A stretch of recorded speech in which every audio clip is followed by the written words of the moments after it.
ಯೋಗೇಶ್ ಇದು ಮನೆ ಕರುನಾ? ಮನೆ ಕರು. ಯಾವ ನಿಮ್ಮ ದೊಡ್ಡವರಿಗೆ ಕೊಟ್ಟಿರೋದಾ ಇಲ್ಲ ಅವರಿಗೆ ಕೊಟ್ಟಿರೋದು? ಹೊಸ ಕರ ತಂದಿದ್ದಾಣ ಉಯ್ಯಂಬಡಿಯಿಂದ. ಹಾಂ ಹಾಂ ಹಾಂ ಹಾಂ ಇದ್ರ ತಾಯಿ ಮಾರ್ಬಿಟ್ಟು ಹಾಂ ಹಾಂ ಹಾಂ ಅದ್ರ ಮಗನ ಮಾಡಿದ್ದಾನೆ. ಮಾರಾಟಕ್ಕಿದೆಯಾ? ಹಾಂ ಇದೆ. ಹಾಂ ಹಾಂ ಎಷ್ಟು ದಿನ ಆಗಿದೆ, ಎಷ್ಟು ತಿಂಗಳಾಗಿದೆ ವಯಸ್ಸು?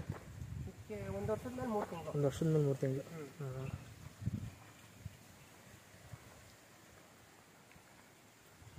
ಇದ್ರ ಜೊತೆ ಇನ್ನೊಂದು ಕರು ಇತ್ತು ಮನೇಲಿ ಹುಟ್ಟಿದ್ದು, ಅದು ಎಲ್ಲಿ ಕೊಟ್ರಿ? ಅದು ತಮಿಳ್ನಾಡು ಬಸಪ್ಪಣ್ಣವ್ರು ಕೊಟ್ಟು. ಬಸಪ್ಪಣ್ಣವ್ರು ಕೊಟ್ರಿ? ಅದು ನಮ್ಮ ದೊಡ್ಡವರಿಗೆ ಹುಟ್ಟಿದ್ದೆ. ದೊಡ್ಡವರಿಗೆ ಹುಟ್ಟಿದ ಕರಲ್ಲ ಇದು?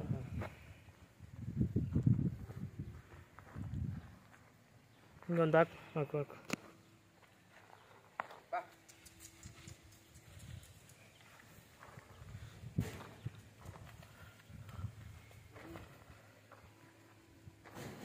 ನೀ ಎತ್ತಿಗೆ ಒಳ್ಳೆ ಕರ ಆಗುತ್ತೆ.